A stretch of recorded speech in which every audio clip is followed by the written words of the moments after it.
ॐ श्रीशैलेशदयापात्रं दीपक्त्यादिगुणार्णवं यतीन्द्रप्रवणं वन्दे रम्यजामातरं मुनिं रम्यजामातृयोगीन्द्रपादरेखामयं सदा तदा यत्तात्मसत्तादिं रामानुजमुनिं भजे। लक्ष्मीनाथसमारम्भां नादयामुनमध्यमाम् अस्मदाचार्यपर्यन्तां वन्दे गुरुपरम्परां यो नित्यमच्युतपदाम्बुजयुग्मरुक्म व्यामोहदस्तदितराणि तृणाय मेने अस्मद्गुरोर्भगवतोऽस्य दयैकसिन्धो रामानुजस्य चरणौ शरणं प्रपद्ये।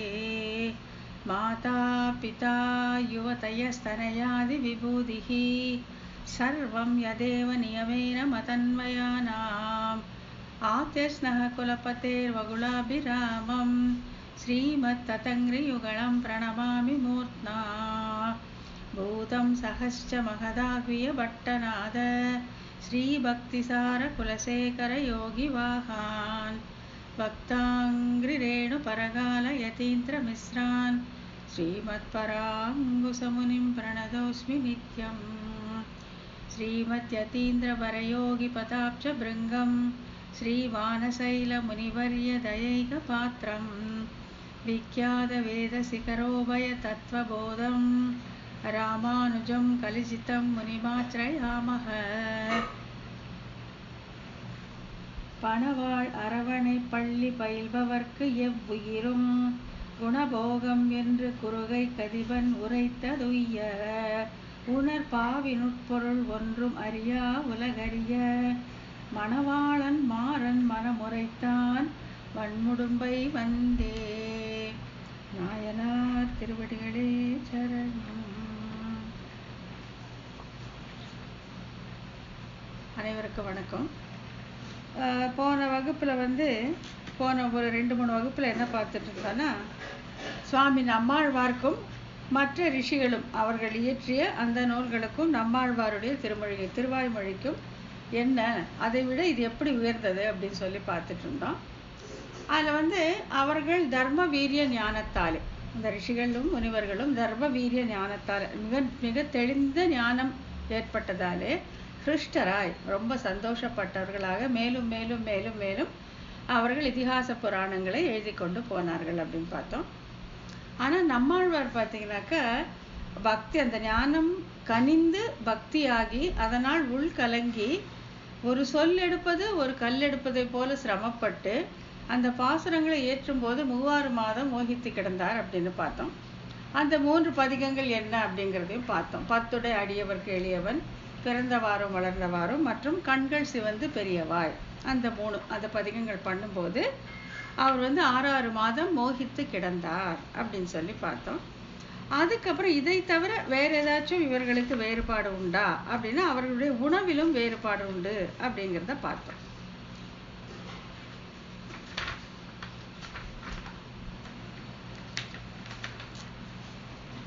அது உணவில் வேறுபாடு பார்க்கறதுக்கு முன்னால இவர்கள் எப்படி அந்த பகவானுடைய காட்சி இவர்களுக்கு கிடைத்தது அப்படின்னு பார்க்கும்போது, இந்த ரிஷிகளும் முனிவர்களும் வேதத்தை பயில்வதாலும் அஷ்டாங்க யோகத்தை பயில்வதாலும் அதை 2 கண்களாக வைத்துக்கொண்டு எம்பெருமானை பார்த்தார்கள், காட்சி கண்டார்கள்.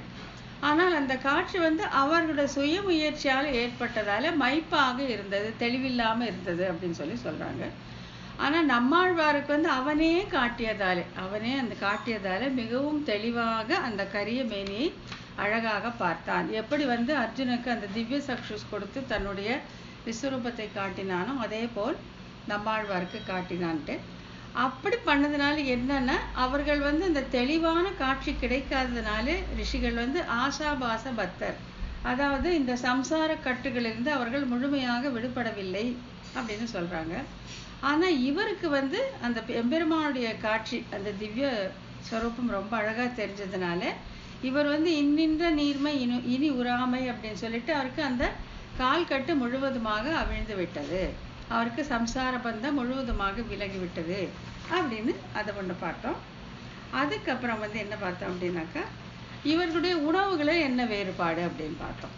ரிஷிகள் முனிகள் அவர்களுக்கு காய் கனி தண்ணீர் காற்று இவைதான் அவர்களுக்கு உணவு. இதுவே தாரக போஷக போக்கியம் அப்படின்னு பார்த்தோம். தாரகம்னா உயிர் வாழ்வதற்கு தேவையான தண்ணீர், அது முக்கியம். அதுக்கப்புறம் போஷகமாக இருக்கக்கூடிய உணவு, அதுக்கப்புறம் போக்கியமாக ரசிக்கக்கூடியதாக இருக்கிற தாம்பூல முதலியவை. அது ரிஷிகளுக்கு பார்த்தீங்கன்னாக்கா காய் கனி இலை காற்று நீர் அவைதான். இவருக்கு உண்ணும் சோறு பருகு நீர் தின்னும் வெற்றினை எல்லாமே கண்ணன்ட்டு இவனே கண்ணனே எல்லாம் என்று இருந்தார்னு பார்த்தோம். அதுக்கப்புறம் இப்போ அவர்களுக்கு இந்த ஆசாபாச பத்தர் இன்னும் கால்கட்டு முழுவதுமாக அவிழவில்லை அப்படிங்கிறதுனால புத்திர சோகம் அவர்களை எப்படி வாட்டியது அப்படின்னு பார்த்தோம். இப்போ நம்மாழ்வார் கண்ணனை பிரிந்த பிரிவால பட்ட அந்த கஷ்டம், மலையை பார்த்து கடலை பார்த்து ஆகாயத்தை பார்த்து உன்னை எங்கே காண்பேன் எங்கே காண்பேன் என்று இவர் அடைந்த அந்த அலமாப்பு அவர்கள் புத்திர வியோகத்திலே அடைந்தார்கள் அப்படின்னு பார்த்தோம். அதாவது என்ன ஆச்சுனாக்கா, வசிஷ்ட பகவான் அவருடைய மகன் இறந்த உடனே மேருமலையிலேருந்து கீழே குதிக்க பார்த்தார். ஆனால் அவர் தலை பஞ்சு பொதியில் மோதியது போல் ஏற்பட்டது. தீக்குள்ளே நுழைந்து உயிரை விட பார்த்தார், அதுவும் நடக்கவில்லை. கழுத்திலே கல்லை கட்டி கொண்டு கடலிலே குதித்தார், அப்பொழுதும் அவருடைய உயிர் பிரியவில்லை. அந்த புத்திர சோகத்தை அவ்வளவு தூரம் அவரை வாட்டியது. ஏனால் அவருக்கு இந்த ஆசாபாச பக்தர் இன்னும் சம்சார கட்டு அவர்கள் காலை விட்டு விலகவில்லை அப்படின்ட்டு. அப்புறம் அதே இதுக்கு வியாசர் சுகரை பிரிந்தப்போ மகனே மகனே என்று தேடி அலைந்தார் அப்படின்னு பார்த்தோம். இதுதான் வேறுபாடு இவர்களுக்குன்ட்டு. இப்போ இதுக்கு மேலே 62வது சூத்திரத்தில் இன்னைக்கு என்ன பார்க்க போகிறோம் அப்படின்னா, இவர்களுடைய கண்ணோட்டத்தில் சில விஷயங்கள் எப்படி இருக்கும் அப்படிங்கிறத பார்க்க போகிறோம். சூத்திரம் 62. நாம் பெறக்கூடிய பலன்கள், அதற்கான வழி, வேறு தெய்வங்களை தொழுதல் ஆகியவற்றிலும் ஆழ்வாருக்கும் மகரிஷிகளுக்கும் அவரவர் நினைவுகளில் உள்ள வேறுபாடு இந்த சூத்திரத்தில் அருளச் செய்யப்படுகிறது. அவர்களுடைய மனநிலை ரிஷிகளுக்கு எப்படி இருக்கு, ஆழ்வாருக்கு எப்படி இருக்கு, எதுன்னா பலன், எது பலன் அப்படின்னு ரிஷிகள் என்ன நினைக்கிறாங்க, ஆழ்வார் என்ன நினைக்கிறார், அதை பெறுவதற்கான வழி ரிஷிகள் என்ன நினைக்கிறாங்க, ஆழ்வார் என்ன நினைக்கிறார். அப்புறம் மற்ற தெய்வங்களை வணங்குதல் குறித்து ரிஷிகள் என்ன நினைக்கிறார்கள், ஆழ்வார் என்ன நினைக்கிறார் அப்படிங்கிறத பார்க்க போறோம். பகவானை அடைவதே உபேயம். அதாவது பகவானை அடைவதுதான் உபேயம்னா பலன். அது உபேயம்னா பலன். பகவானை அடைவதே உபேயம். ரிஷிகளுக்கும் அதுதான். அவர்களுக்கு உபேயம் பலன் என்னன்னு பார்த்தா பகவானை அடைவது தான், அவர்களுக்கும் வேறு கிடையாது. கர்மஞான பக்தி யோகமே உபாயம். கர்மஞான பக்தி அதெல்லாம் சாதனைகள் இல்லையா, சாதனாந்திரங்கள் அப்படிங்கிற மாதிரி அவர்களுடைய முயற்சியால் மேற்கொள்ளப்படுவது, அதுதான் உபாயம் என்பது அந்த ரிஷிகளுடைய நினைவு. பலன் என்ன, பகவானை அடைவது, அதில் ஒன்றும் வித்தியாசம் இல்லை. இது கர்மஞான பக்தியாக அந்த சாதனாந்திரங்களை மேற்கொள்வது தான் பகவானை அடைய உபாயம் என்று இருப்பார்கள். மற்ற தெய்வங்களையும் வணங்கலாம், ஏனென்றால் அவன்தானே அந்தர்யாமியாக இருக்கிறான் என்று மற்ற தெய்வங்களையும் வணங்கலாம் அப்படிங்கிறது தான் ரிஷிகளுடைய மனம். அதாவது மற்ற தெய்வங்களை வணங்கலாம் என்று கூறியிருக்கின்ற மகரிஷிகளை காட்டிலும் பகவத் கைங்கரியமே உபயம். அவனை அடைவது ஒன்றும் பெரிய விஷயம் இல்லை, ஆனால் அவனுக்கு கைங்கரியம் செய்யணும், அவனுடைய முக வளர்ச்சிக்காக கைங்கரியம் செய்யணும், அவனுக்கே போக்கியமாக இருக்க வேண்டும், அவனுக்கு பாரதந்திரியமாக இருக்க வேண்டும், அவன் அடியார்களுக்கு கைங்கரியம் செய்ய வேண்டும். அதுதான் உபேயம். யாருக்கு, நம்மாழ்வாருக்கு. உபாயம் என்னன்னு பார்த்தீங்கன்னா பிரபத்தியே உபாயம். அவனை முழுமையாக சரணடைவுதான் உபாயம். யாருக்கு, சுவாமி நம்மாழ்வாருக்கு. மறந்தும் புறந்தொழல் ஆகாது. மறந்து, அதாவது திருவடி தன்னை மறந்தும் புறந்தொழாமாந்தர் அப்படின்னு சொல்லுவாங்க. அதாவது இங்க எம்பெருமான் ஸ்ரீமன் நாராயணன் சரணடைந்துட்டு சரி அவனுக்கு பெருசா கைங்கரெல்லாம் ஒன்றும் பண்ணல, அப்படியே வாழ்ந்துட்டு இருக்காங்க. அப்படி அது மறந்தும், திருவடி தன்னை மறந்தும் புறந்தொழாமை. இங்க திருவடியை தொழுவது பெரிய விஷயம் இல்லை, புறந்தொழாமை அப்படிங்கிறது ரொம்ப முக்கியம் அப்படிங்கிற இருக்கக்கூடியவர் இவர் சுவாமி நம்மாழ்வார். மறந்தும் புறந்தொழலாகாது என்று அருளி செய்திருக்கிற ஆழ்வார் பரம விலக்ஷணர் என்கிறார் இந்த சூத்திரத்தார். பரம விலக்ஷணர் அப்படின்னா மிகவும் சிறப்பான ஒரு ஜீவன் அப்படின்னு சொல்றாங்க இந்த சூத்திரத்தை. இதுக்கு சூத்திரம் என்னன்னு பார்த்தா, பல சாதன தேவதாந்திரங்களில் இவர்கள் நினைவு பேச்சிலே தோன்றும். இதுதான் சூத்திரம். இதை இந்த சூத்திரத்தை கீழ்கண்டவாறு பிரித்து பொருள் கொள்ள வேண்டும். பல சாதன தேவதாந்திரங்களில் மகரிஷிகள் நினைவு, ஆழ்வாரின் நினைவு பிரிச்சுக்கணும். இந்த மாதிரி பலத்துல இவருடைய நினைவு என்ன, உபாயத்துல இவர்களுடைய நினைவு என்ன, தேவதாந்திரங்களை வணங்குவதில் இவர்களுடைய நினைவு என்ன, இதே விஷயங்களில ஆழ்வாருடைய நினைவு என்ன அப்படின்னு பார்த்துக்கணும். பலமாக பலன் என்ன, அதாவது உபேயம் என்ன, இந்த பிராபியம் என்ன, நெறிய குறி என்ன அப்படின்னு பார்க்கும்போது, தனக்கு மேல் ஒன்றும் இல்லாததான ஆனந்த ரூபமான சுகம் ஒன்றையே வடிவுடையதும் துக்கம் இல்லாததும் மீண்டும் வருதல் இல்லாததுமான பகவானை அடையும் பேரானது சம்சார துக்கத்துக்கு மருந்தாக இருக்கும். ஆகையால் பண்டிதர்களான மனிதர்கள் அந்த எம்பெருமானை அடைவதற்கு முயற்சி செய்ய கடவர் என்கிறபடி பகவானே பலன். இவர்கள் தங்களுடைய மிகுதியான ஞானத்தால் இவ்வளவு தூரம் தெரிஞ்சு வச்சுட்டு இருக்கிறாங்க. என்ன தெரிஞ்சு வச்சிருக்கிறாங்கன்னா, தனக்கு மேல் ஒன்றுமே இல்லாத ஆனந்த ரூபமான சுகத்தை உடையது, அங்க துக்கமே கிடையாது, திரும்பி வருவதும் கிடையாது, நச்ச புனராவர்த்தத்தை, அங்கிருந்து வரவும் மாட்டோம், இல்லாததுமான பகவானை அடையும் பேரானது. அந்த பலனானது எப்பேற்பட்டதுன்னா சம்சார துக்கத்திற்கு மருந்தானது. இந்த சம்சாரத்துல நம்ம அனுபவிக்கக்கூடிய அந்த எல்லா கஷ்டங்களுக்கும் மருந்தாக இருக்கக்கூடியது அந்த பகவானை அடையது. ஆகையால் பண்டிதர்களான மனிதர்கள், இங்கு குறிப்பிடப்படுவது இந்த ரிஷிகள், மனிதர்கள் அந்த எம்பெருமானை அடைவதற்கு முயற்சி செய்ய கடவர். எப்படியாச்சும் கஷ்டப்பட்டு முயற்சி பண்ணி அந்த பகவானை அடையணும். அதுவே இந்த சம்சார துக்கத்துக்கு மருந்தாகும். அங்கு போனா திரும்பி வர்றது கிடையாது, எல்லையில்லா ஆனந்தம் நிறைந்தது, அங்க போனா பகவானை நாம் அனுபவிக்கலாம் அப்படிங்கறத இவர்களுக்கு பலன் என்று சொல்லப்படுவது. அப்புறம் வழி பலன் சொல்லியாச்சு. இப்ப உபேயம் ஃபர்ஸ்ட் சொல்லிட்டாங்க, உபாயம் என்ன அப்படின்னு சொல்ல போறாங்க அப்படின்னு பார்த்தாக்க, மைத்ரேய முனிவரே, ஞானமும் கர்மமும் அவனை அடைவதற்கு உபாயமாக சொல்லப்பட்டன என்கிறபடி கர்ம ஞானம் அவனை அடையும் வழிகள், உபாயங்கள், சாதனாந்திரங்களை சொல்றார். கர்மயோகம் பண்ணுங்க, ஞான யோகம் பண்ணுங்க, பக்தி யோகம் பண்ணுங்க, பலவிதமான மோட்ச சாதனங்களை மேற்கொண்டு மைத்ரேயரே நீங்கள் அவனை அடைவதற்கு பாருங்கள் அப்படின்னு இங்க உபாயமாக வழியாக சொல்லப்பட்டது என்ன, இவர்கள் முயன்று செய்யக்கூடிய அந்த மோட்ச சாதனங்கள், அதை சொல்றாங்க. அடுத்து இதர தேவதைகள் திறத்திலே இவர்களுடைய கண்ணோட்டம் என்ன அப்படின்னு பார்த்தா, தேவர்கள் உள்ளும் அந்தர்யாமியாக உள்ள பரமாத்மா பற்றத்தக்கவன், ஆகையாலே இந்திரன் முதலிய தேவர்கள் வணங்கத்தக்கவர்கள் அப்படிங்கிறது அவர்களுடைய அந்த நோக்கு. ஏன்னா இப்போ அவர்கள் வந்து கர்மஞானம் எல்லாம் கர்மயோகம் எல்லாம் செய்யணும்னா அவர்கள் அக்னி காரியம் செய்தே ஆக வேண்டும் இல்லையா. யாகங்கள் யக்னங்கள் எல்லாம் செய்யும் போது எல்லா தேவர்களையும் அவர்கள் மகிழ்வித்தே ஆக வேண்டும். அப்ப அவருடைய கண்ணோட்டம்னா எது ஆராதிக்கத்தக்க தெய்வம் எது, அந்த தெய்வத்திற்கு அந்தர்யாமியாக இருப்பவன் எவன் அப்படின்னு பார்த்து அதை கொண்டு போவார்கள். இப்போ இவர்கள் தேர்ந்தெடுத்த வழிக்கு இந்த இதர தேவத ஆராதனை வந்து முக்கியமாக இருப்பதால் அவர்கள் அதை ஏற்றுக்கொள்கிறார்கள். அவர்களும் அந்தர்யாமியாக ஸ்ரீமன் நாராயணன் தானே இருக்கிறான் அப்படின்னு நினைத்து அவர்கள் இந்திரனையும் அக்னியும் எல்லா தேவர்களையும் அவர்கள் வழிபாடு செய்கிறார்கள். ஆகையால் இவர்களுக்கு பலன் என்ன, இவர்கள் உபாயம் என்ன, இவர்கள் இதர தேவதைகள் திறத்தில் இவர்களை கண்ணோட்டம் என்ன அப்படின்னு பார்த்தோம். பலன் வந்து எம்பெருமானை அடைவது, உபாயம் வந்து கர்மஞான பக்தி யோகமாகிய சாதனைகள், அப்புறம் மற்ற இதர தெய்வங்கள் திறத்தில் அவர்களுடைய கருத்து என்னன்னா அந்தர்யாமியாக எம்பெருமான் இருப்பதால் வணங்கலாம் அப்படிங்கிறது ரிஷிகளுடைய கருத்து. ஆழ்வாருடைய நினைவு என்ன அப்படின்னு பார்க்கலாம்.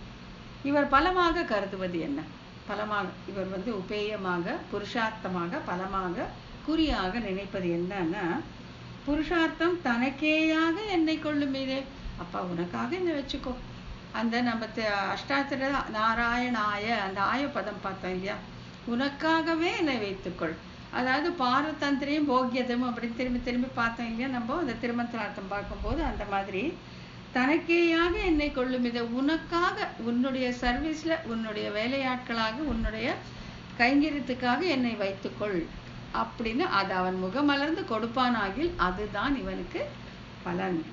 தனக்கேயாக என்னை கொள்ளும் இதே திருவாய்மொழி. அப்புறம் வழிவிலா அடிமை செய்ய வேண்டும், நாம் இடையூறே வரக்கூடாது, நடுவர் வந்து ஒரு இன்டரப்ஷன் இருக்கவே கூடாது, தொடர்ந்து நல்ல திறமையான அழகான பழுதில்லாத அடிமை செய்ய வேண்டும் அப்படிங்கிறது தான் நம்மாழ்வாருக்கு இங்கே பலனாக எதிர்பார்க்கப்படுகிறது என்கிறபடி கைங்கரியத்தை பலனாக நினைக்கிறார்.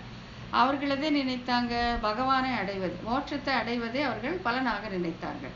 ஏன்னா எல்லையில்லாத ஆனந்தம், சம்சார துக்கத்துக்கு மருந்து, திரும்பி வருவது கிடையாது, இதெல்லாம் அவர்களுக்கு முக்கியமாகப்பட்டது. இவருக்கு அதெல்லாம் ஒண்ணுமே படலை. உன்னுடைய கைங்கரியத்தில் என்னை வைத்துக்கொள், உனக்காகவே உன்னுடைய அடிமையாக, உன்னுடைய பாரதந்திரியனாக என்னை வைத்துக்கொள் அப்படிங்கிறதான் இவருக்கு பலன்.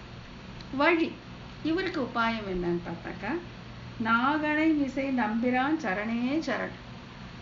அந்த ஆதிசேஷன் மீது படுத்துன்னு இருக்கானே திருமால், அவனுடைய திருவடிகளே சரண். அதை தவிர இன்னொன்று எனக்கு தெரியாது, உபாயங்கள் எனக்கு தெரியாது அப்படின்னு சொல்லிடுறார். அடிக்கீழ் அமர்ந்து புகுந்தேனே, புகழொன்றில்லா அடியே உன் அடிக்கீழ் அமர்ந்து புகுந்தேனே. எனக்கு வேற இடம் போக தெரியாது, எனக்கு கை முதலாக ஒண்ணுமே கிடையாது, போவதற்கு போக்கிடமும் கிடையாது. புகழொன்றில்லா அடியேன் உன் அடிக்கீழ் அமர்ந்து புகுந்தேனேன்ட்டு எனக்கு கர்ம ஞான பக்தி யோகம் பண்ற அளவுக்கு எனக்கு திடமான மனமும் கிடையாது. எனக்கு அது என்னோட ஸ்வரூபத்துக்கு விருத்தமானது. உனக்கு அடிமையான இந்த ஆத்மஸ்வரூபத்துக்கு பொருந்தாதது சாதனாந்திரங்களில் ஈடுபடுவது. ஆகையால் நான் அதற்கு போக மாட்டேன், உன் அடிக்கீழ் அமர்ந்து புகுந்தேனே என்கிறபடி சரணாகதியை மார்க்கமாக நினைப்பவர். எல்லாவற்றையும் கைவிட்டு அவன் ஒருவனையே பற்றுவதுதான் நம்மாழ்வாருக்கு உபாயமாக இருக்கிறது.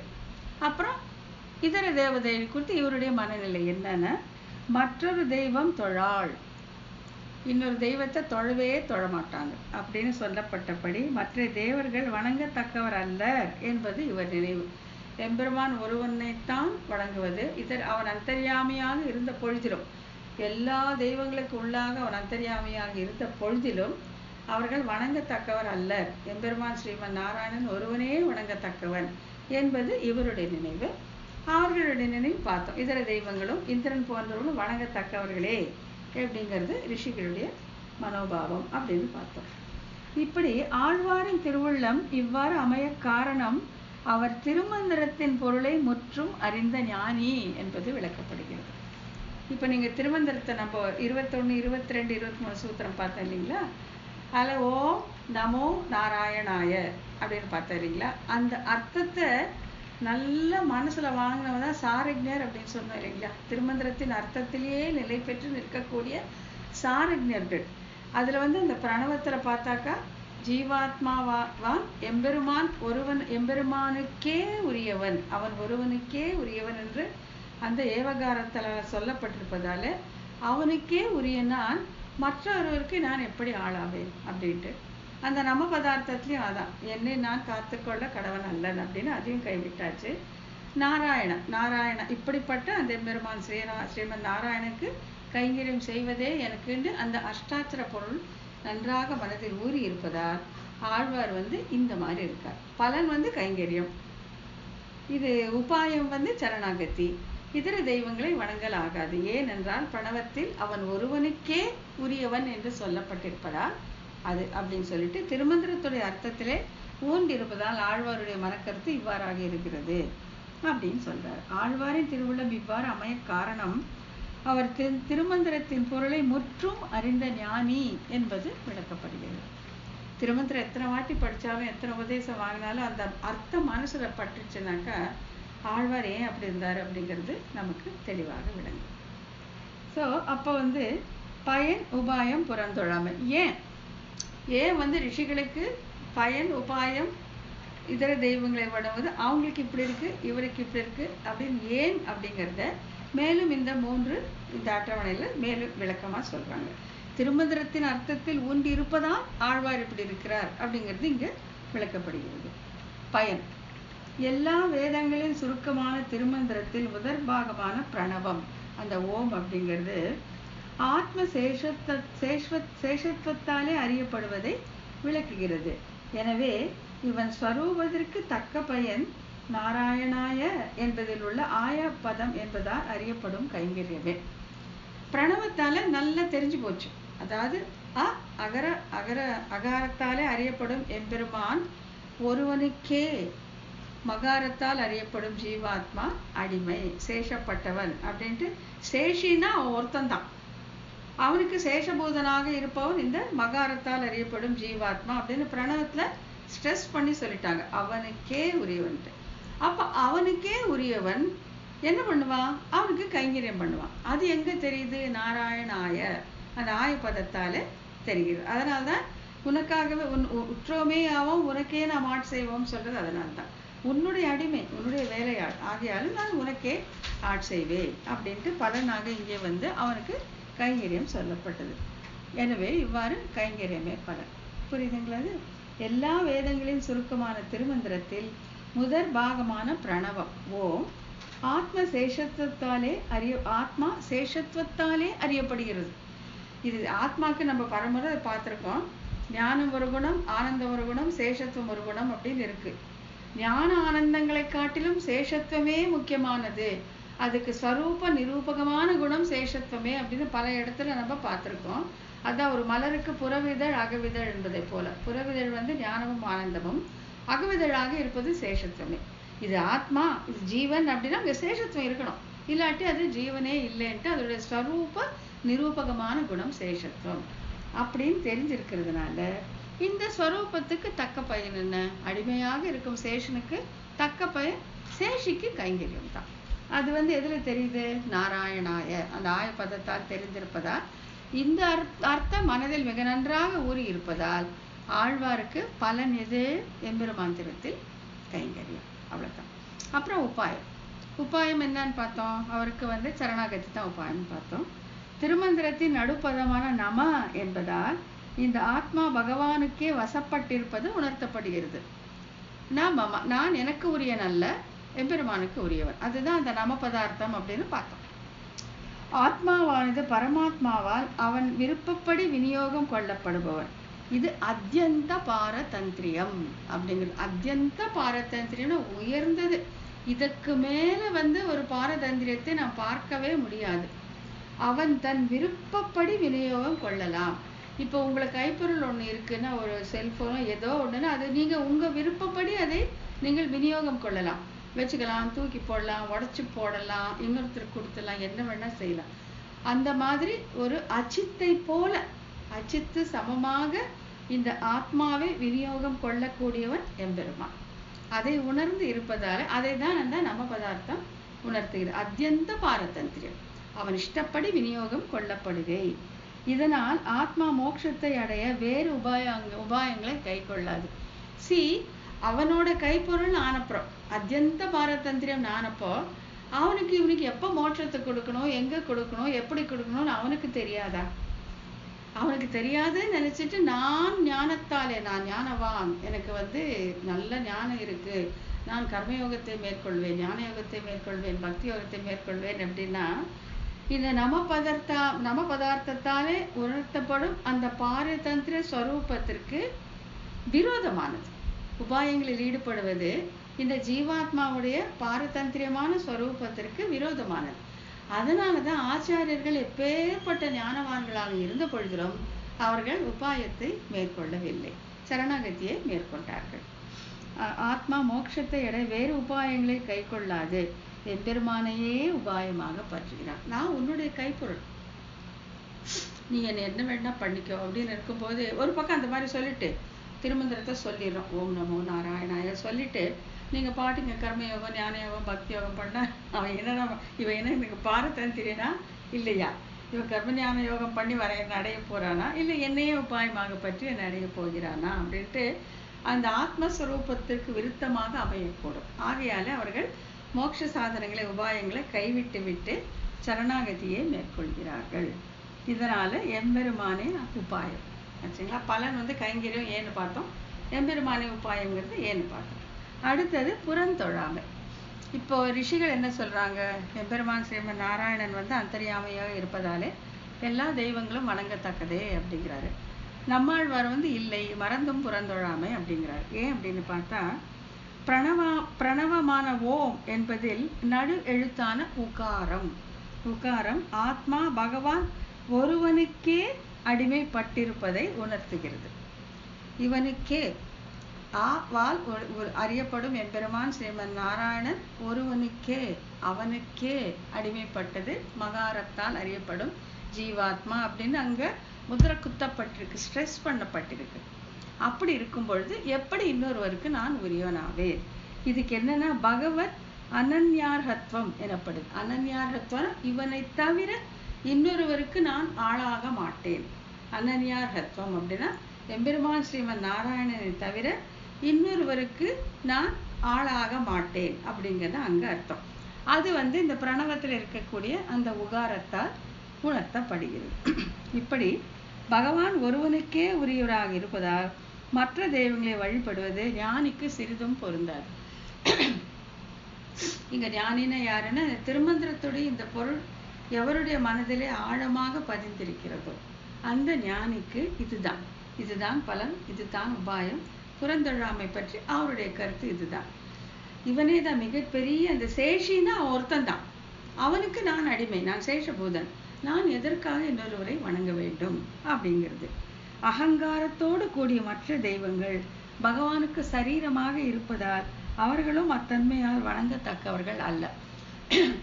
இப்போ பிரம்மருத்ராதிகள், இந்திரன், மற்ற தேவர்கள் எல்லாருமே எம்பெருமானால் உண்டாக்கப்பட்டவர்கள். எம்பெருமான் அவர்கள் உள்ளே அந்தராத்மாவாக சரீரியாக இருந்து கொண்டு அவர்களுக்கு பல்வேறு உருவங்களையும் பெயர்களையும் செயல்பாடுகளையும் கொடுத்திருக்கிறார். அவர்கள் முக்குணமயமானவர்கள் அப்படின்னு நம்ம பார்த்தோம், பலமுறை பார்த்தோம். ஆகையாலே அவர்களுக்கு அந்த ரஜஸ் மேலிட்டு இருக்கும் பொழுது நான் என்று அகங்கரித்திருப்பார்கள். நான் தான் தெய்வம் அப்படின்னு அகங்காரம் கொண்டு இருப்பார்கள். ஆகையாலே அவர்கள் வணங்கத்தக்கவர்கள் அல்ல. இவர் நம்மாழ்வார் போன்ற ஞானிகள் சத்வகுணமே வடிவான எம்பெருமானுக்கு அடிமையானவர்கள். இவர்கள் எதற்காக முக்குணமயமான இதர தேவதைகள் வணங்க வேண்டும்? ஆகையாலே அவர்கள் வணங்கத்தக்கவர்கள் அல்ல அப்படிங்கிறது நம்மாழ்வாருடைய திருவுள்ளம். அகங்காரத்தோடு கூடிய மற்ற தெய்வங்கள் பகவானுக்கு சரீரமாக இருப்பதால் அவர் வணங்கவே வேண்டியது இருப்பதால் அவர்களும் அத்தன்மையால் வணங்கத்தக்கவர்கள் அல்ல, தேவையே இல்லை. அந்தராத்மாவான எம்பெருமானேக்கே நான் அடிமையாக இருக்கும் பொழுது அவனுக்கு உடலாக இருப்பவர்களை நான் எதற்காக வணங்க வேண்டும் அப்படிங்கிறது தான் சுவாமி நம்மாழ்வாருடைய திருவுள்ளம் அப்படின்னு இந்த சூத்திரத்துல நம்ம பார்த்துட்டோம். இப்ப அடுத்தது 63.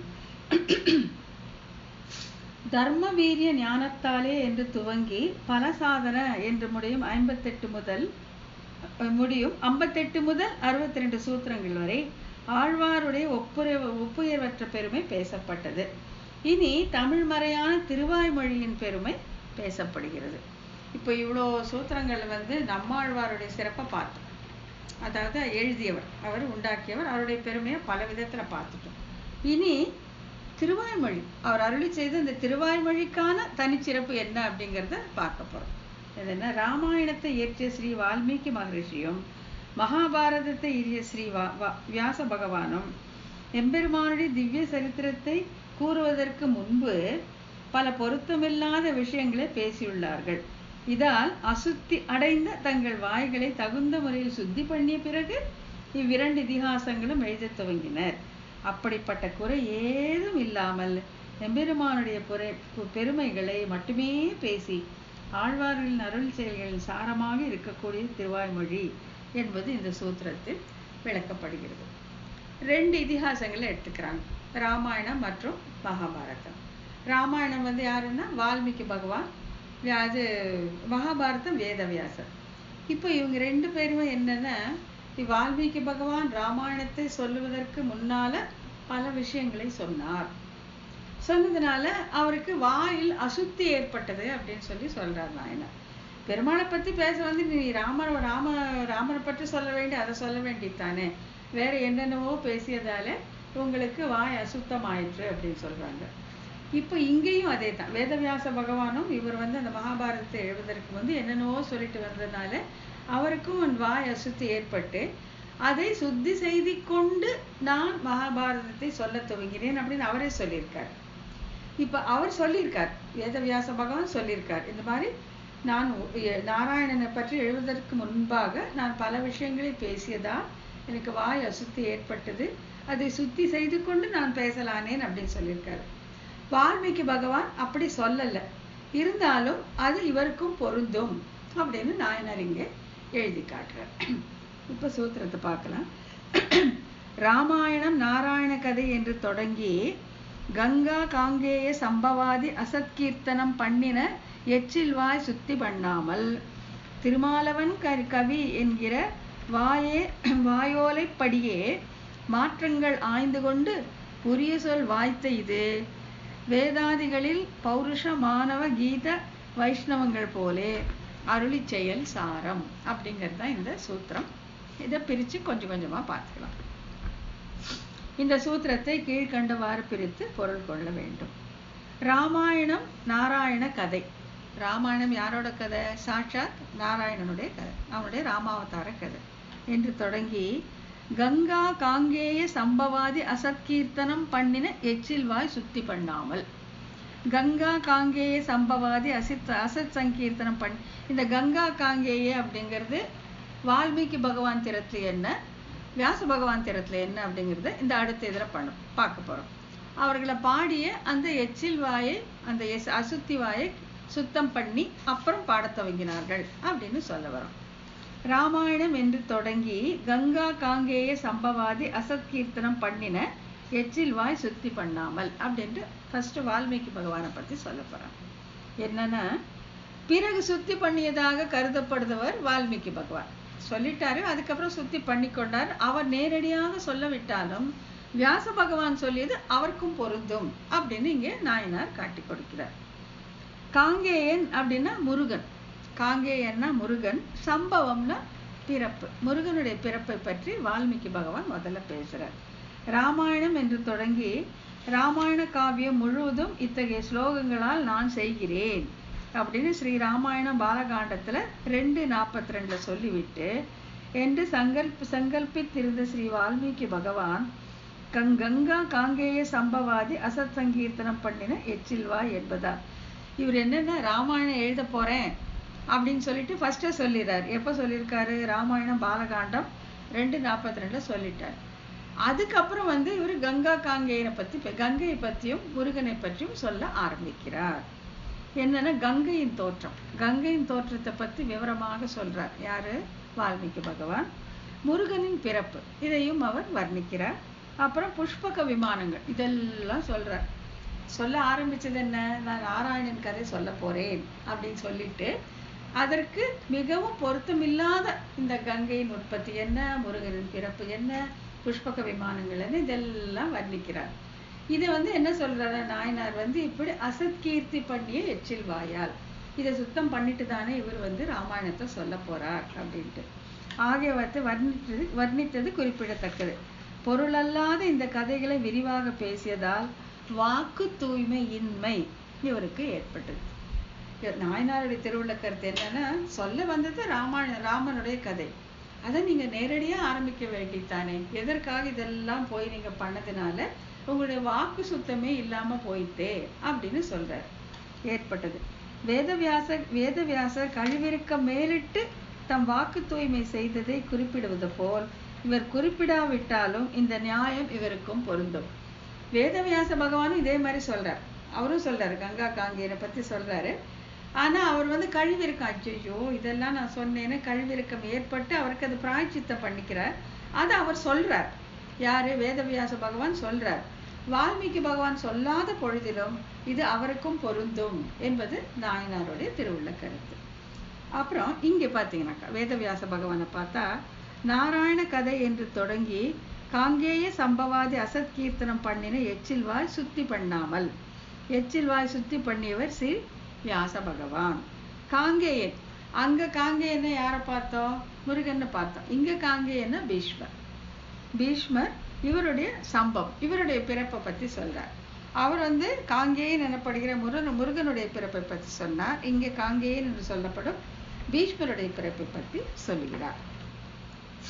நாராயண கதை என்று தொடங்கி நாராயணனுடைய இந்த கதையை சொல்ல போகிறேன், எப்படி அவர் ராமனுடைய கதையை சொல்ல போகிறேன்னாரோ அதே போல இவரும் நாராயணனுடைய இந்த கதையை நான் சொல்ல போகிறேன் அப்படின்ட்டு பாரதம் ஆதிப்பருவம் அங்க எப்ப சொல்றாரு? ராமாயணம் பாலகாண்டம்னு சொன்னாரு.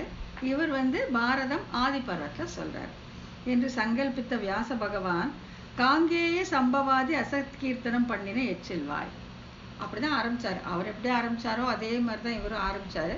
ஆனா வேற விஷயங்களை பேச ஆரம்பிச்சுட்டார். பீஷ்மரின் பிறப்பையும் மற்றவர்கள் பிறப்பையும் விரிவாக பேசுகிறார். மகாபாரத முதல்ல பாத்தீங்கன்னா பீஷ்மருடைய பிறப்பை பத்தி ரொம்ப விவரமா பேசியிருப்பாரு, கங்கையை பத்தி ரொம்ப விவரமா. பாரத போர் நிகழ்ச்சியை மிக மிக விரிவாக விளக்கி பூசல் பட்டோலை, போரை விளக்கும் நூல்னு பேர் வர்ற அளவுக்கு பண்ணிட்டார். பாரத போரை அவ்வளவு விவரமாக விளக்கி பூசல் பட்டோலை, பூசல்னா சண்டை, பூசல் பட்டோலை அதெல்லாம் பட்டோலை படுத்தியது. அந்த சண்டை அப்படியே அவர் பட்டோலை படுத்தி விட்டார் என்பதை உருவாக்கியதும் குறிப்பிடத்தக்கது. இப்படி பொருள் அல்லாதவற்றை பேசுகையால் இவர் வாக்கு தூய்மை எழுந்தது. இப்போ இவர் 2 பேருமே ஞானம் அதிகமாக இருப்பதால் இவர்கள் இதெல்லாம் எழுதினார்கள். ஆனால் நாயனாருடைய திருவுள்ள கருத்துப்படி இதெல்லாம் தேவையில்லாதது, ஆகையால இவர்களுக்கு வாக்கு தூய்மை இல்லை அப்படின்ட்டு இவர் இவர் வேதவியாச பகவான் சுத்தப்படுத்தி கொண்டு மேலே எழுதினார். அது வால்மீகி பகவானுக்கும் பொருந்தும் அப்படிங்கிறாங்க. இவர் வாக்கை தூய்மைப்படுத்திய விதம் அது சொல்லியிருக்காங்க பாருங்க. எப்படி வேதவியாச பகவான் பீஷ்மரை பற்றியும் மகாபாரத போரை பற்றியும் ரொம்ப விரிவாக விளக்கி தன்னுடைய வாக்கை அசுத்தப்படுத்தி கொண்டார். அதை எப்படி போக்கிக் கொண்டார் அப்படின்னா, பொருள் அல்லாதவற்றை பேசுதலாகிய காட்டிலே சுற்றியதால் புழுதி அடைந்த வாக்கினை கண்ணபிரான் சரிதை சொல்லுதலாகிய கங்கை நீராலே தூய்மையாக்குகிறேன். எவ்வளவு அழகா இருக்கு பாருங்க, எவ்வளவு அழகா இருக்கு. என்னத்தை எப்படி அவர் வாய் தூய்மை அற்றதாயிற்று, எதை எப்படி அவர் தூய்மை ஆக்கி கொண்டார், ரொம்ப அழகா சொல்லியிருக்காரு. பொருள் அல்லாதவற்றை பேசுதலாகிற காட்டிலே, பொருள் அல்லாத அர்த்தமில்லாம இதெல்லாம் நான் பேசின அந்த காட்டிலே அலைந்து திரியதால் புழுதியினால் வாக்கு தூய்மை கெட்டது. அந்த புழுதி வாயில பட்டு பட்டு பட்டு என்னுடைய வாக்கு தூய்மை போயிற்று. அதை எப்படி சுத்தப்படுத்திக்கிட்டேன்னா, கண்ணபிரான் சரிதை சொல்லுகிறாக கங்கை நீராலே அதை கழுவிக்கொண்டேன். கண்ணனுடைய கதை சொல்லுகிறாக அந்த கங்கை நீரால் என்னுடைய அந்த எச்சில் வாயை நான் சுத்தப்படுத்தி கொண்டேன் அப்படின்னு வேதவியாச பகவான் சொல்லியிருக்காரு. இந்த மாதிரி ஒரு விஷயம் வால்மீகி சொல்லல, இருந்தால் இது அவருக்கும் பொருந்தும் அப்படிங்கிறது இங்கே காட்டித்தரப்படுகிறது. இதுக்கெல்லாம் எந்த விதமான அவசியமும் இல்லாமல் நேரடியாக எடுத்த எடுப்பிலேயே எம்பெருமானை பற்றி பாட ஆரம்பிக்கிறார் சுவாமி நம்மாழ்வார். இதுதான் அவருக்குடைய தன்மைற்றம். சுத்தி பண்ணாமல் திருமாலவன் கவி என்க வாயோலைப்படியே மாற்றங்கள் ஆய்ந்து கொண்டு உரிய சொல் வாய்ந்த இது திருவாய்மொழிக்கான லட்சணங்கள். திருவாய்மொழியுடைய சிறப்பை சொல்லக்கூடிய இந்த வரிகள் என்னன்னா, திருமாலவன் கவி, இவர் யார்? இவரை சாட்சா திருமாலவன் கவி சுவாமி நம்மாழ்வார். வாயோலைப்படியே அவர் சொன்ன சொற்கள் எல்லாம் மாற்றங்கள் ஆய்ந்து கொண்டு உரிய சொல் வாய்த்த இது. ஒரு சொல்லையும் அந்த திருவாய்மொழிக்குரிய ஒவ்வொரு சொல்லையும் ஆராய்ந்து பார்த்து இது இங்கிருந்தா அழகா இருக்குமான்னு அதையே மனதில் கொண்டு வடிவாக்கப்பட்ட இந்த திவ்ய பிரபந்தம் திருவாய்மொழி. சுத்தி பண்ணாமல் ஆக இப்படி தொடங்கியதற்கு சேராதபடி பொருள் அல்லாதவற்றை பேசி வாக்கினை தூய்மை இழக்க செய்து பின் அதற்கு இறங்கி சுத்தி பண்ண வேண்டாதபடி. இவருக்கு அந்த அவசியமே இல்லை. மோர் இதெல்லாம் முன்னாலேயே அவங்க பண்ண மாதிரி கங்கா காங்கேயனை பற்றி, அது இது விமானங்களை பற்றி, கங்கையை பற்றி, முருகனை பற்றி, இவர் பீஷ்மரை பற்றி எல்லாம் பேசி அந்த மாதிரி எல்லாம் அதுக்கு அவசியமே இல்லை. அந்த மாதிரி அந்த காட்டிலே அலைந்து திரிந்து அந்த புழுதியால் வாயெல்லாம் அழுக்காயி அப்புறம் கண்ணன் சரிதை என்னும் கங்கை நீரால் சுத்தி பண்ணி கொண்டு நான் பாட ஆரம்பித்த அவசியமே இல்லை. ஏன்னா இவர் எப்பவுமே கண்ணனை தானே சொல்லிட்டே இருக்காரு. ஆகையால அவருடைய வாயில எந்த விதமான அசுத்தியம் கிடையாது. ஸோ சுத்தி பண்ண வேண்டிய அவசியமே இவருக்கு இல்லை, தேவையில்லை அப்படின்னு சொல்லிட்டாங்க. அடுத்தது திருமாலவன் கவி என்கிற வாயோலை படியே. திருமாலவன் கவி என்கிற வாயோலை படியே. திருமாலவன் கவியாது கற்றேன் அப்படின்னு திருவிருத்தம் என்று, திருவிருத்தம் தான் அவருடைய முதல் திவ்ய பிரபந்தம். சுவாமி நம்மாழ்வார் எழுதின முதல் திருவிருத்தம், ரிக்வேதத்தின் சாரம். அதுல 48வது பாசனத்துல என்ன சொல்றாருன்னா, திருமாலவன் கவி யாது கற்றேன், திருமாலவன் கவி யாது கற்றேன், நான் என்ன கத்துட்டேன் அப்படின்னு சொல்றேன் என்று தம்முடைய முதல் பிரபந்தமாக திருவிருத்தத்தில் இது திருமகள் கேள்வியினுடைய கவி என்று வாயோலை இட்டார். எடுத்த எடுப்பிலேயே அவருடைய முதல் திவ்ய பிரபந்தமான திருவிருத்தத்திலேயே சொல்லிட்டார். என்ன சொல்லிட்டாரா, திருமகள் கேள்வனுடைய கவி. திருமகள் கேள்வன் ஸ்ரீ மகாலட்சுமியுடைய கணவனான ஸ்ரீயபதியான அவரை பற்றிய விஷயம்தான் இது அப்படின்னு சொல்லி முதல்லையே அவரு சொல்லிடுறார். வாயோலை இட்டபடி சொல்லிட்டார். இது இதை நான் எழுத போறது எல்லாமே அந்த திருமகள் கேள்வனுடைய புகழ், அவனுடைய குணம், அவனுடைய விபூதிகள் அப்படின்ட்டு அவர் அங்க வாயோலை செய்து கொடுத்து விட்டார். வாயோலை இட்டார். வாயோலை அதை சொல்லிட்டார், அதை உறுதி பண்ணிட்டார். மாற்றங்கள் ஆய்ந்து கொண்டுன்னா மாற்றங்கள் ஆய்ந்து கொண்டு மதுசூத பிரான் அடிமேல் அப்படின்னா என்று வேறு பொருளை குறிக்கும் சொற்கள் ஒன்றும் இடையில் வந்து கலக்காதபடி சொற்களை தேர்ந்தெடுத்து அருளி செய்தார். இப்போ ஒரு சொல்ல கொடுத்துட்டாக்கா இதுக்கு வேற அர்த்தம் கூட இருந்தா இப்படி நம்ம அர்த்தம் கொள்ளலாமே என்று நம் மனத்தில் தோன்றாதபடி, இப்ப திருவாய்மொழியில ஒரு வரி படிக்கிறோம்னு வச்சுக்கோங்களேன், அங்க ஒரு சொல்ல பார்த்து இது இப்படி கூட அர்த்தம் தரலாமோ அப்படிங்கிற நம்ம மனசுல சந்தேகம் வந்து அங்க நம்ம வேற அர்த்தத்தை கொடுக்க முடியும். அந்த மாதிரி இல்லாமல் மாற்றங்களை ஆய்ந்து கொண்டு இப்படி சொன்னா இந்த மாதிரி வருமோ என்று ஆராய்ந்து பார்த்து தகுந்த சொற்களை மட்டுமே கொண்டு அவர் திருவாய்மொழியினை செய்தார். வேறு பொருளை குறிக்கும் சொற்கள் ஒன்றும் இடையில் வந்து கலக்காமல், இன்னொரு அர்த்தத்தை கொடுக்கக்கூடிய சொல் நடுவில் வரவே கூடாது. இந்த சொல்லுனா இதுக்கு இதுதான் அர்த்தம் அப்படின்னு இருக்கணும். சொற்களை தேர்ந்தெடுத்து அருளி செய்தார். அவ்வளவு அழகா அதை எடுத்து அவர் செய்தார். உரிய சொல் வாய்த்த இது உரிய சொல்லால் இசை மாலைகள் ஏத்தி என்று விஷயத்திற்கு தகுதியான சொற்களால் சொல்லப்பட்டதாய் உள்ளது. சொற்களை தேர்ந்தெடுக்கிறது மட்டும் இல்ல, தான் சொல்ல வந்த விஷயத்திற்கு பொருத்தமாக இருக்கணும். அப்படியே அதை படிச்சா அந்த விஷயம் அப்படியே நமக்கு தெரிஞ்சிடணும். அதாவது மாற்று பொருளும் இருக்கக்கூடாது, அங்க வேறொரு பொருளையும் அந்த சொல்லக்கூடாது. ஆனால் சொல்ல வந்த விஷயத்தை மிக அழகாக காட்ட வேண்டும். அவ்வளவு அழகாக அவர் சொற்களை தேர்ந்தெடுத்தார். வாய்த்த 1000 என்று சொற்களுக்கு பொருளான சர்வேஸ்வரனுக்கு வாய்த்தது இப்பிரபந்தம். இப்படி சொற்களுக்கு பொருளான, இந்த சொற்களுக்கெல்லாம் பொருளானவன் யாரு? சாட்சாத் அந்த சர்வேஸ்வரன். அவனுடைய புகழை பாடுவதான ஆயிற்று இந்த திவ்ய பிரபந்தம். சொற்களை தேர்ந்தெடுப்பதிலிருந்து அதுக்கு மாற்று இன்னொரு பொருளும் வரக்கூடாது, சரியான பொருளை சொல்ல வேண்டும், சர்வேஸ்வரனுடைய புகழை பாடுவதாக இருக்க வேண்டும். அந்த சொற்களுக்கு பொருளான, அந்த சொற்களுக்கு பொருளாக இருக்கக்கூடியவனே இந்த சர்வேஸ்வரன் தான். அவனை பாடுவதாக இருக்கும்படி அமைத்தது இந்த திருவாய்மொழி அப்படின்ட்டு இவருடைய இந்த திவ்ய பிரபந்தத்திற்கும் திருவாய்மொழிக்கு முக்கியமாக ரிஷிகள் செய்த மற்றவைக்கும் உள்ள வேறுபாடு இந்த சூத்திரத்தில் காட்டப்பட்டது. வேதாதிகளில் பௌருஷ மானவ கீத வைஷ்ணவங்கள் போலே அருளி செயல் சாரம். இப்ப இந்த திருவாய்மொழி மற்ற சில விஷயங்களோடு ஒப்பிட்டு இது போன்றது இது அப்படின்னு சுருக்கமாக சொல்றேன். என்னன்னா, மேலே இந்த திவ்ய பிரபந்தம் மிகச்சிறந்த நூல்களுடன் ஒப்பிட்டு பேசப்படுகிறது. மிகச்சிறந்த நூல்கள் என்னெல்லாம் இருக்கோ நம்ம சம்பிரதாயத்துல அதோட ஒப்பிட்டு இந்த திருவாய்மொழி பேசப்படுகிறது. என்னன்னா, வேதங்களில் சிறந்தது புருஷ சூக்தம். வேதங்களில் மிகச்சிறந்ததாக கருதப்படுவது புருஷ சூக்தம். தர்ம சாஸ்திரங்களுக்குள்ளே மிக சிறந்தது மனு தர்ம சாஸ்திரம். தர்மசாஸ்திரம்னா ஃபர்ஸ்ட் நம்ம நினைப்புக்கு வருது மனு தர்ம சாஸ்திரம். மகாபாரதத்தில் சிறந்து விளங்குவது பகவத்கீதை. மகாபாரதம் அவ்வளோ பெருசா இருந்தாலும் கூட முதல்ல விஷ்ணு சஹஸ்ரநாமம் கடைசியில பகவத்கீதை சொல்லப்பட்டிருந்த பொழுதிலும் பகவத்கீதைக்கு தான் சிறப்பு. மகாபாரதம் சொன்ன உடனே நினைப்புக்கு வருது பகவத்கீதை. புராணங்களுக்குள்ளே மிக சிறந்து விளங்குவது விஷ்ணு புராணம்.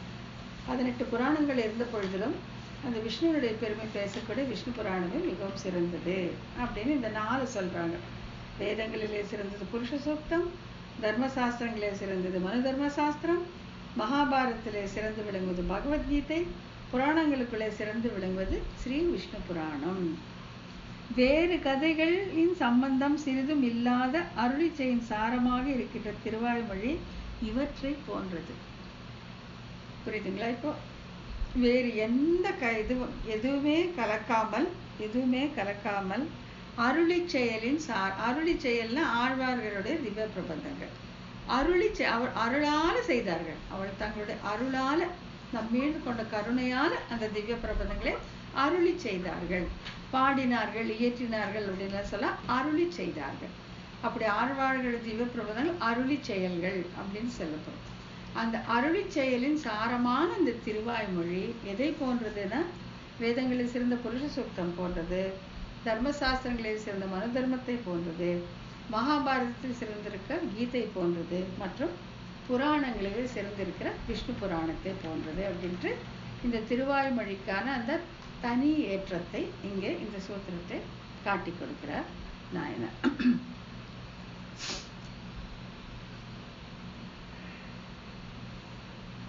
அடுத்த சூத்திரம் வந்து ரொம்ப பெருசு இல்லாமல் வந்து கொஞ்சம் கொஞ்சம் கஷ்டம் கூட. அதனால இன்னைக்கு இதோட நிறுத்திக்கலாம். இது வந்து எனக்கு அது ரொம்ப